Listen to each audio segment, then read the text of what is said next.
Moi, personnellement, ça me fait du mal de voir que quelqu'un français, qui devrait normalement être intégré, être soutenu par les associations, mais le voir en cours de route, ça fait très mal. Petite vidéo aujourd'hui, alors c'est la partie 2 de la manifestation du 22 mars qui a eu lieu hier, du coup.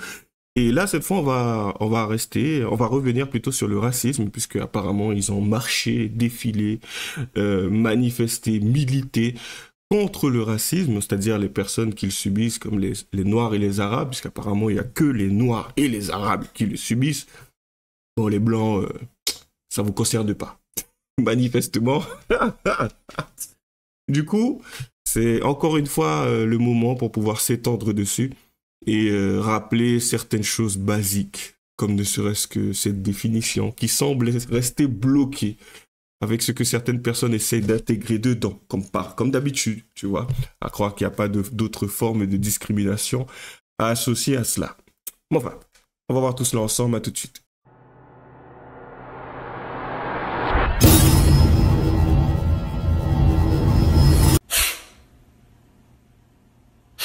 Allez, on commence sans plus tarder, c'est parti.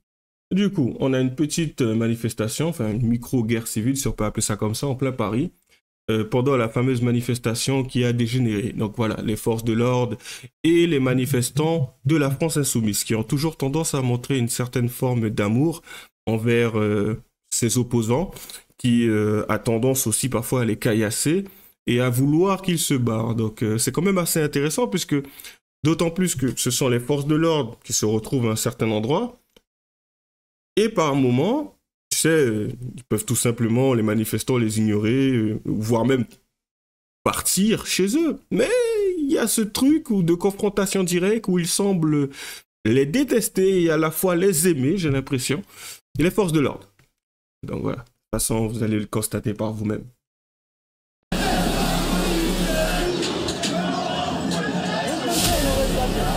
c'était chaud, hein. Ah non, faut pas. Il faut s'arrêter. Faut pas paniquer. Ah, si tu paniques, c'est cuit. Ah, j'adore moi aussi. Je vais passer, ça vous dérange pas?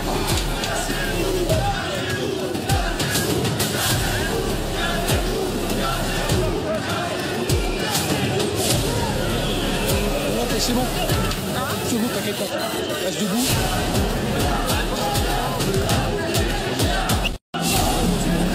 Ah, et oui, spoiler alerte, ça a dégénéré. Hein. Ça a dégénéré, mais bon, YouTube impose, on ne va pas montrer ça. Et puis bien sûr, hein, ceux qui semblent couvrir ce genre d'événements, comme d'habitude, hein, on ne les présente plus.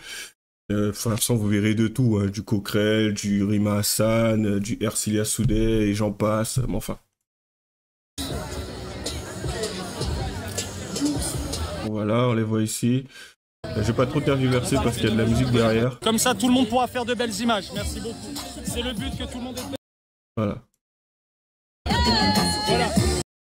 Voilà. Et du coup, ouais, comme d'habitude, certaines choses ne changent pas. Et on peut constater aussi que dans le groupe, il semble y avoir une forme de multiculturalité. C'est bien. C'est bien, il faut essayer de préserver les apparences, hein, même si au fond, le combat est tout autre. Comme on ne parle pas de racisme, hein, regarde, je suis noir. Je me sens pas concerné. J'ai plutôt l'impression que ça me dessert ce genre de choses-là, comme j'ai tendance à le dire. Ça m'agace même. Donc voilà, ceux qui se sentent touchés par ce genre de choses, encore une fois, allez consulter. Le racisme, c'est juste faire une hiérarchisation des races. Donc si à un moment donné, tu ne fais pas de fixette sur ta couleur de peau, t'inquiète pas. Tu ne le sentiras pas. C'est pas une des choses qui te viendra presque systématiquement en tête lorsque tu subiras une forme de préjudice. Et encore, même à ce niveau-là, j'ai l'impression qu'aujourd'hui, c'est très subjectif comparé à ce qui se faisait avant. Puisque je ne le subis pas. Encore une fois, ce n'est pas parce que je ne le subis pas que certains ne le subissent pas, je précise. Mais la réalité est que à chaque fois que je me suis retrouvé dans certaines histoires, ça s'est bien terminé. Que ça soit... contrôle ou ce genre de choses, ça s'est toujours bien terminé, même trop bien terminé à mon goût, à tel point que je restais sur ma faim, comme je l'ai déjà expliqué auparavant, où un contrôle a commencé, Mais c'était quoi? J'étais dans un véhicule, on m'a demandé mes papiers, j'ai donné mes papiers, on m'a demandé ma carte grise. Non, on ne m'a pas demandé ma carte grise, j'ai prévu le coup. J'ai demandé à un des mecs des forces de l'ordre d'attendre. Je lui ai dit, j'allais lui remettre ma carte grise. Au moment où je me penche pour aller le chercher dans la boîte à gants, tu vois, il me fait, non, tenez, vous pouvez y aller. C'est un peu comme si j'étais pas le type de personne qui recherchait le profil, quoi. Ça correspondait pas. En général, ils sont pas aussi généreux sur les documents, peut-être. Pour le coup, moi, je me suis senti mal parce que, tu sais, c'est un peu comme un check. Tu sais, tu mets ta main devant quelqu'un, tu t'attends à ce qu'il te rende l'appareil, mais il te laisse dans le vent. Et t'es là. Ah. Mais voilà. C'est un peu comme ça que je l'ai vécu. C'est triste, hein, quand même, d'en arriver là. Mais voilà. Moi, les contrôles, c'est ça. Donc, peut-être que je suis bien loti, peut-être que j'ai une bonne tête, peut-être que c'est les lunettes, je sais pas, ça fait un télo, j'en sais rien. Les cheveux, ils ne le voient pas, la couleur, j'en sais rien. Ou peut-être qu'il y a quelque chose, il y a une attraction, ou l'inverse, ou ça fonctionne pas avec moi, je n'en sais rien. Mais voilà, je ne le subis pas plus que ça. Et en général, quand je réfléchis un minimum sur ce qui s'est passé, je finis souvent par constater que le problème est tout autre. Et je ne suis pas le seul, hein, à voir les choses de cette façon-là. Mais bon, tu me diras, peut-être que je dois être malade et qu'il faudrait que j'aille consulter des personnes qui seraient capables de me ressasser des histoires pour que je puisse m'imprégner de tout cela et d'avoir cette forme d'agressivité envers une personne qui ne correspondrait pas à ma couleur de peau. Peut-être que je subis un racisme systémique non conscient. Bref, on poursuit. Le député LFI Arnaud Le Gall perd ses nerfs et s'attaque personnellement à Laurent Geoffrin concernant l'affaire de l'affiche antisémite de Cyril Hanouna. Je ne vais pas recevoir de leçons d'antiracisme de quelqu'un qui passait ses vacances avec Jean-Marie Le Pen. Vous n'avez pas l'impression qu'elle a été quelque peu, bon, en partie, pourrions-nous dire, éclipsée par l'affaire de la caricature de Cyril Hanouna, si par la France Insoumise, retiré mais posté quand même. Historiquement, le propre des symptômes de la montée de l'extrême droite, c'est la confusion généralisée. Les racistes sont vus comme les antiracistes sont vus comme les racistes. Les antifascistes sont vus comme les fascistes. Oui, écoutez, moi, mon parti... Dans une marche contre le racisme, vous comprenez que ça avait pu choquer certaines personnes. Il n'a jamais été condamné pour cela. Personne, ils ont beau porter plainte et nous menacer de mort, ça ne marche pas. Moi, je suis pas issu d'un parti où des députés ont pu avoir des librairies qui vendaient des livres antisémites, mais ça on n'en parle jamais, ça dérange pas. Non, c'est faux. Pas beaucoup. Je ne suis pas issu d'un journal qui a été condamné pour injure raciste. Il n'y a aucun problème avec ça. Mais est-ce que c'est une raison pour ne pas se remettre en question quand ceux qui ne voyaient quand des dessins que, quand des réactions que la caractère que suscitent la polémique et l'indignation? Non mais oui, je peux comprendre que ça suscite, mais c'est pas. Je maintiens que ceux qui veulent y voir la religion sont ceux qui ont un vrai problème avec l'antisémitisme. Justement, à tout voir par ce prisme. Voilà. Peut-être pour qu'on comprenne bien, et celles qui nous rejoignent comprennent. Alors, les antiracistes sont racistes, les antifascistes sont fascistes. C'est le propre de l'extrême droite. Et les médias, malheureusement, beaucoup de médias, parce que le là médiatique est donné par les chaînes d'extrême droite désormais, par le groupe Bolloré, et tout le monde suit, pose des questions en fonction de ça, fait les indignations en fonction de ça. Anthony Le Boss, juste pour que les gens... Oui, c'est ça, c'est-à-dire que bon, là, chacun fait son métier. Laurent Geoffrin nous a rejoint. Bonsoir Laurent. Non mais j'entends. On n'a pas protesté contre cette affiche parce que c'était sur CNews, c'est idiot de dire ça, c'est stupide. Vous m'agressez d'entrée. Oui, je vous agresse d'entrée parce que vous dites des bêtises. Okay. Je ne vais pas recevoir des leçons antiracistes de quelqu'un qui passait ses vacances avec Monsieur Le Pen. Je sais que c'était il y a très longtemps, à l'époque où il était entouré de Waffen-SS, d'accord? C'est ça. Ok? Non, Arnaud Le Gall, vous faites allusion. Vous arrivez à m'agresser d'entrée de jeu, là. Personnelle à quelque chose qui s'est passé il y a 40 ans. Je fais pas des allusions personnelles. Le mec, il s'est arrêté sur une histoire qui s'est passée il y a 40 ans. Et à quoi ça me fait penser? Ces fameuses femmes, désolé mesdames, mais bon, c'est souvent comme ça que ça se passe. Cette fameuse femme-là qui est avec son mari et qui fait « Ouais, mais je t'en veux, tu te rappelles ce que tu m'as fait? Tu te rappelles pas ce que tu m'as fait, hein? C'était il y a 26 ans. » Tu réfléchis, tu fais 26 ans, c'est en 2025, 1999, ok. Ok, oui. What? Attends, comment ça, 26 ans? Et t'as la femme qui te dit, c'était le 1er mars! Mais comment tu veux que je me souvienne de... Comment tu veux que je me souvienne de ce qui s'est passé le 1er... Mais t'es sérieuse? Et attends, on en avait parlé du problème, ou il y a eu un décès? Mais tu sais très bien ce que t'as fait. Mais non, je sais pas. Mais si je te demande, c'est que je sais pas. Si je savais, je t'aurais pas demandé. Je suis un homme logique. Toi, tu ne l'es pas, visiblement. Je te dis quelque chose. Je ne sais pas de quoi tu parles. Mais toi, tu restes persuadé que je le sais. C'est quand même délirant, ça. C'est digne de quelqu'un qui totalement déphasé. Pour toi, tu l'as mal vécu, tu l'as mal subi. Et en fin de compte, comme tu l'as mal vécu, ben parce que tu l'as mal vécu, je sais forcément que je t'ai fait subir quelque chose. Alors que c'est du domaine du ressenti, c'est du subjectif.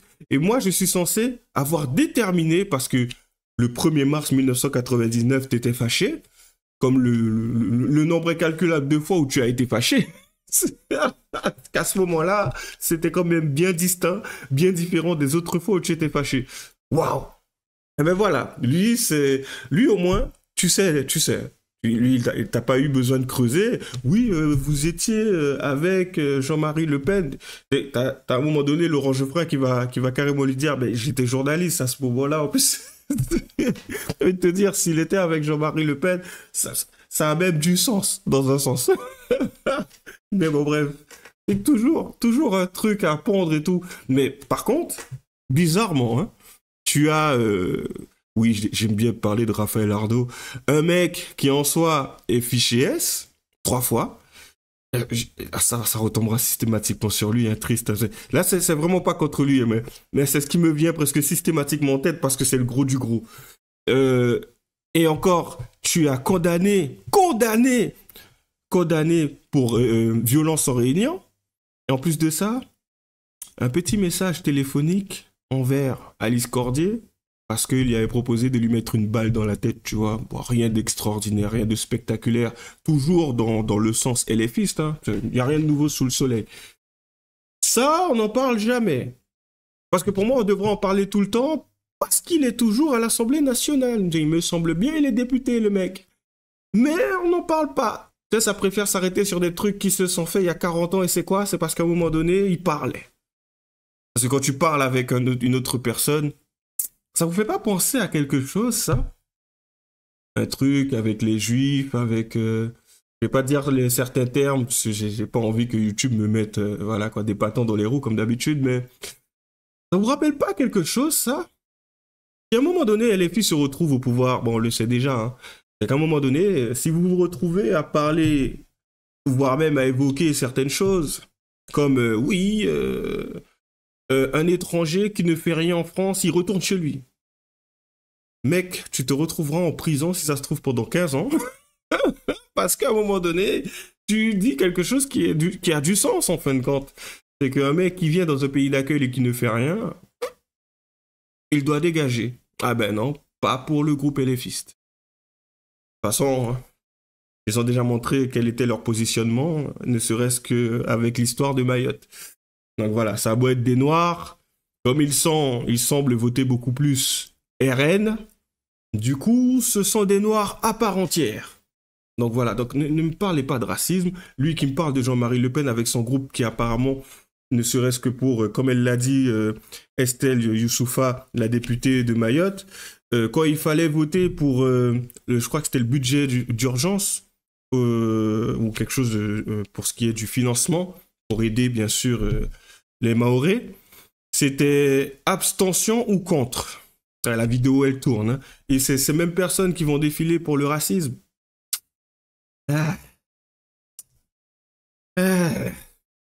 J'ai même pas envie de poursuivre la vidéo. On va pas poursuivre, on va terminer là avec Vincent Lapierre. Mais vous-même, vous êtes issu de l'immigration, monsieur. Vous êtes peut-être même immigré. Oui. Vous savez combien de temps que vous êtes en France? Ça fait déjà 6 mois. Et vous venez d'où? Je viens de la République démocratique du Congo. Et vous êtes venu ici pour trouver une vie meilleure, j'imagine? Jamais. Il y a des circonstances de la vie qui ont fait que je me retrouve ici. Vous avez laissé votre famille là-bas? Oui. Et vous êtes là tout seul? Oui, Est-ce que vous en sortez, monsieur? Je commence à m'intégrer depuis que je suis arrivé ici. Je m'intègre. Et donc vous avez où dormir? Vous avez un endroit chaud pour dormir? Oui. C'est vrai? Oui. Il y a des associations qui vous ont aidé? Effectivement, oui. Et est-ce que ça vous choque si je vous dis, monsieur, je suis honnête avec vous, hein, que moi je connais quelqu'un, un Français de souche, un Français blanc, qui vit à la rue et que lorsqu'il va voir des associations, on lui dit non, vous n'êtes pas parce que vous êtes Français, vous n'êtes pas étranger, vous n'êtes que les étrangers. Moi, personnellement, ça me fait du mal de voir que quelqu'un, un Français, qui devrait normalement être intégré, être soutenu par les associations, mais le voir en cours de route, ça fait très mal. Quoi de plus simple, clair et concis. Ce n'est que du bon sens. Mais vous savez c'est quoi le pire dans cette histoire? Ce mec serait taxé de raciste. Pourtant, ce qu'il a dit, ce n'est que du bon sens. Hein. Et heureusement que Vincent Lapierre l'a flouté, j'ai envie de te dire. Mais ce mec serait taxé de raciste. Parce qu'il dit la vérité. Bref, comme d'habitude, lâchez les j'aime pas les commentaires, les liens seront dans la description, bonne chance à nous. Petit rappel sur le racisme, c'est faire la hiérarchisation des races. Ce n'est pas raconter une histoire. Oui, désolé, je le dis que maintenant, mais par rapport à un commentaire que j'ai eu et tout, sur une personne qui me parlait de ses ancêtres et tout. Ce n'est pas contre lui directement, mais je sais qu'il y a beaucoup de personnes qui aiment se rabattre sur l'histoire. Tes ancêtres, c'est tes ancêtres. Tu n'es pas tes ancêtres. C'est un peu comme un père et son fils. Tu sais, t'as beaucoup de fils aujourd'hui qui se la pètent en disant « Oui, mon père, il est richissime, il fait ci, il fait ça. » Oui, mais toi, tu n'es rien. Tu n'es que l'extension de lui et pour l'instant, tu n'as rien réalisé. Donc, en fin de compte, si on devait faire un comparatif, pour l'instant, tu es médiocre. Et lui, tu sais, il va t'encourager. Pourquoi il va t'encourager? Parce que pour l'instant, tu n'es rien. Il va t'encourager à devenir quelqu'un, quelque chose. Parce que c'est le but. Le but, c'est de te faire monter, de t'élever. Et s'il veut t'élever, c'est que pour l'instant, tu n'es rien. Donc, c'est bien beau de te la péter en disant « Oui, mon père, il a fait ci, il a fait ça. » Mais tout ce que ça renvoie comme idée, c'est que tu n'as tellement rien à présenter qu'en fin de compte, tu es obligé de te rabattre sur des personnes qui ont fait quelque chose. Et malheureusement, pour beaucoup aujourd'hui qui ont tendance à se rabattre sur leurs ancêtres en disant « Oui, mais mes ancêtres, ils ont fait ça. Donc du coup, moi, non, t'as droit à rien. » Parce que tu n'as rien réalisé concrètement. On t'a juste pondu, c'est un peu comme une poule qui pond un œuf. Et à un moment donné, tu t'es retrouvé sur la planète Terre en train de quémander quelque chose sous prétexte que tes ancêtres ont subi. C'est quand même dramatique. Parce que je pense pas que tes ancêtres, tu sois en communication directe avec eux. Je ne pense pas en plus qu'ils aient tendance à venir te dire « Tu sais que tu devrais demander ça parce que nous, on a souffert. » C'était une autre vie, c'était un autre temps. Quelque chose s'est passé. Là, aujourd'hui, ton rôle, c'est de faire plus et d'aller beaucoup plus loin que ce qu'ils ont fait. Pas de vivre à travers des souffrances que tu n'as jamais connues. Mais enfin, je voulais rajouter ceci, parce que ça reste quand même très important. Certains n'ont pas encore intégré cette idée, et ça gravite autour de fantômes. Enfin bref. Comme d'habitude, lâchez les j'aime pas, les commentaires. Oui, je le refais. Abonnez-vous à la chaîne de Gen 5 et à la mienne. Bonne chance à nous, et à la prochaine.